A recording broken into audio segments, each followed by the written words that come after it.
রাতে ঘুমানোর আগে নবীজির শেখানো ছোট্ট ঋণ পরিশোধ করার দোয়াটি এই নিয়মে 3 বার আপনি পাঠ করুন। পাহাড় পরিমাণ ঋণ আল্লাহ তাআলা আপনার পরিশোধ করার ব্যবস্থা করে দিবে। কোটি কোটি টাকার ঋণও যদি আপনার হয়ে থাকে, এত পরিমাণ ঋণ জমি জামা বাড়ি বিটা বিক্রি করলেও ঋণ পরিশোধ আপনি করতে পারবেন না। সুতরাং আল্লাহ তাআলা আপনার ঋণ পরিশোধ করার ব্যবস্থা করে দিবে। অতি সহজে দোয়াটা আমি ইনশাআল্লাহ একদম সিহা সিত্তার কিতাব থেকে আপনাদেরকে শিখিয়ে দিচ্ছি। আগে এই দোয়ার ফজিলতটা শুনুন। বিশ্বনবী মুহাম্মদ আরবি সাল্লাল্লাহু আলাইহি ওয়াসাল্লামের জামাতা আলী রাদিয়াল্লাহু তাআলা আনহু অনেক অভাবগ্রস্ত হয়ে গিয়েছিলেন। তিনি অনেক ঋণগ্রস্ততার মধ্যে পড়ে গিয়েছিলেন। হযরত আলী কাররামাল্লাহু ওয়াজহাহু বিশ্বনবীর কাছে এসে বললেন, ওগো নবীজি, আমাকে এমন একটি পাওয়ারফুল শক্তিশালী দোয়া শিখিয়ে দেন যে দোয়াটার উপর আমল করলে আমার আল্লাহ আমার ঋণ পরিশোধ করার একটা পথ বের করে দিবে। তখন বিশ্বনবী মুহাম্মদ আরবি সাল্লাল্লাহু আলাইহি ওয়াসাল্লাম এই শক্তিশালী ঋণ পরিশোধ করার দোয়াটি শিখিয়ে দিলেন। আহারে, আলী রাদিয়াল্লাহু তাআলা আনহু তিনি এই ঋণ পরিশোধ করার দোয়ার উপর আমল করতে শুরু করে দিলেন। কিছুদিন আমল করার ফলে দেখা গিয়েছে আলী রাদিয়াল্লাহু তাআলা আনহুর যত ঋণ আছিল সমস্ত ঋণ পরিশোধ হয়ে গিয়েছে। আল্লাহু আকবার। সুতরাং আপনার আমারও ঋণ পরিশোধ হবে। শুনলেও অবাক হবেন। ওই আলী রাদিয়াল্লাহু তাআলা আনহুর কাছে এক কৃতদাস এসে বলেছিল, গো আলী, তুমি তো বিশ্বনবীর কাছ থেকে একটি শক্তিশালী দোয়া শিখেছিলে ঋণ পরিশোধ করার। সুতরাং আমি আমার মনিবের মুকাতাব গোলাম চুক্তি করেছি, এত টাকা তাকে দিতে পারলে সে আমাকে মুক্ত করে দিবে। সুতরাং আমি তো ঋণগ্রস্ততার মধ্যে আসছি গো আলী। সুতরাং তুমি যদি আমাকে দোয়াটা শিখিয়ে দিতা। আলী রাদিয়াল্লাহু তাআলা আনহু তিনি এই দোয়াটা ওই গোলামকেও শিখিয়ে দিলেন। কিছুদিন গোলামও আমল করার ফলে দেখা গিয়েছে আল্লাহু আকবার, তারও মুক্তি হওয়ার ব্যবস্থা হয়ে গিয়েছে, ঋণ পরিশোধ করার ব্যবস্থা হয়ে গিয়েছে। এজন্য আসুন প্রিয় দিনী ভাই এবং বোন, একদম অতি সহজে শিখিয়ে দিচ্ছি। আপনি রাতে ঘুমানোর আগে নিয়ম কানুনটা শুনুন। সুন্নত তরিকায় ওযু করবেন। ওযু করে আপনি বিছানার উপর এরকম ভাবে পশ্চিম দিক দিয়া বসে কেবলামুখী হয়ে বসে গো, চোখ বন্ধ করে মনে মনে আপনার ঋণের কথাগুলো ভাববেন। মনে মনে বলবেন, গো আল্লাহ, কোটি কোটি টাকার ঋণ হয়ে গিয়েছে, এত পরিমাণ ঋণ, মাসের শুরুতেও ঋণ, মাসের মাঝখানেও ঋণগ্রস্ততার মধ্যে পড়ে থাকতে হয়। মাস শেষ হলে টাকা পয়সা আসে, আবারও টাকা পয়সা শেষ হয়ে যায়। এমন একটা জটিল এবং কঠিন মুসিবতের মধ্যে হারে পড়ে আছি। তুমি যদি আমাকে এই সমস্ত মুসিবত থেকে ঋণ পরিশোধ করা থেকে উদ্ধার না করো, আমি কোথায় যাব? এই কথাগুলো মনে মনে জাগাতে হবে। এরপরে আলী রাদিয়াল্লাহু তাআলা আনহুর দোয়াকৃত আমলটি এরকম ভাবে আপনি 1 নম্বরে এই দুরূদ শরীফটা 3 বার পাঠ করবেন। জাযাল্লাহু আন্না মুহাম্মাদাম মা হুয়া আহলুহু, জাযাল্লাহু আন্না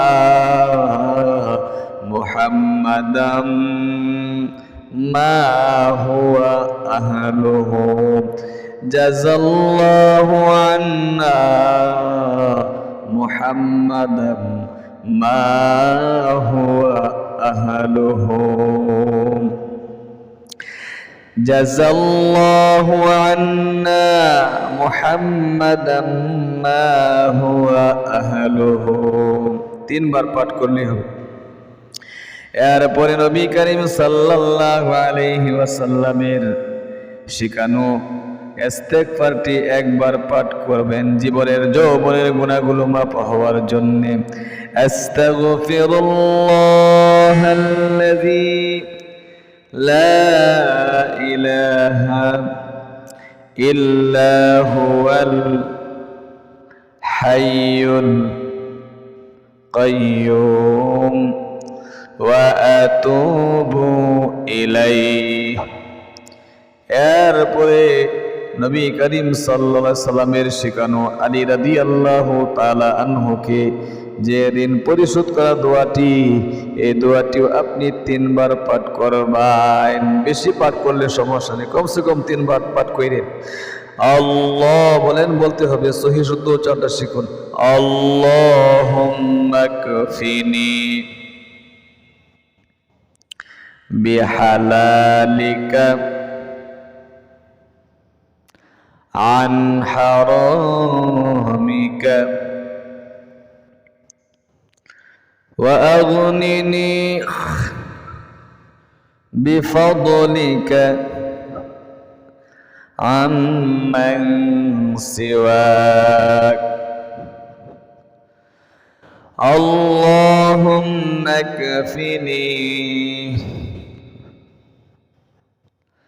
বিহালালিকা আন হারামিকা ওয়া আগনিনি বিফাদলিকা আম্মান সিওয়াক। আরেকবার পাঠ করে সহিহ শুদ্ধ উচ্চারণ শিখুন। আল্লাহুম্মা কফিনি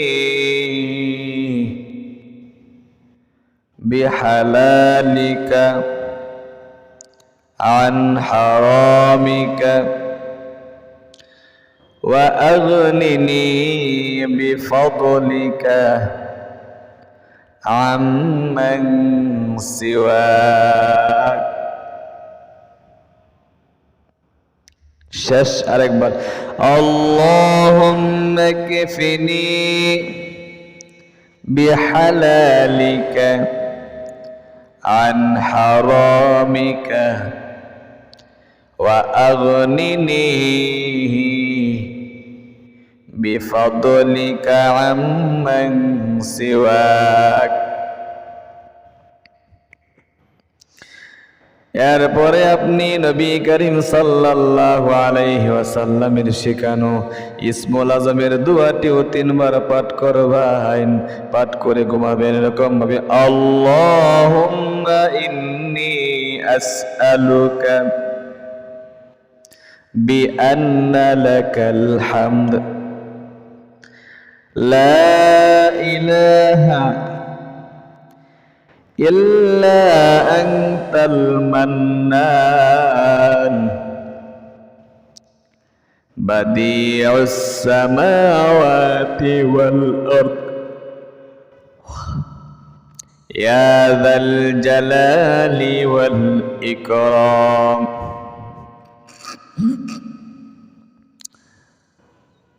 আরেকবার পাঠ করি। আল্লাহুম্মা ইন্নী আসআলুকা বিআন্না লাকাল হামদ লা ইলাহা ইল্লা আনতাল মান্নান বাদিউস সামাওয়াতি ওয়াল আরদ ইয়া যাল জালালি ওয়াল ইকরাম। 3 বার পাঠ করে এই দোয়াটি আপনি সর্বশেষে আবারও সেই দুরূদ শরীফটা 3 বার পাঠ করবেন। জাযাল্লাহু আন্না মুহাম্মাদাম মা হুয়া আহলুহু জাযাল্লাহু আন্না মুহাম্মাদাম মা হুয়া আহলুহু জাযাল্লাহু আন্না মুহাম্মাদাম মা হুয়া আহলুহু জাযাল্লাহু আন্না মুহাম্মাদাম মা হুয়া আহলুহু। এরকমভাবে 3 বার পাঠ করলেই হবে। এরপরে সংক্ষিপ্ত মোনাজাত করবেন। মোনাজাতে আপনি আপনার মনের যত নেক আশা আছে, মাকসাদগুলো আছে আল্লাহ তাআলার দরবারে বলতে হবে। বিশ্বনবী বলেছেন, যতই আল্লাহ তাআলার কাছে চাওয়া হয় আল্লাহ ততই খুশি হয়ে যায়।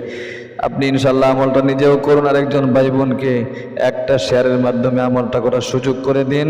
আজ এ পর্যন্তই। সকলে ভালো থাকুন, সুস্থ থাকুন, সকলের সুস্বাস্থ্য কামনা করেই আজ বিদায় নিচ্ছি। আসসালামু আলাইকুম ওয়া রাহমাতুল্লাহি ওয়া বারাকাতুহু।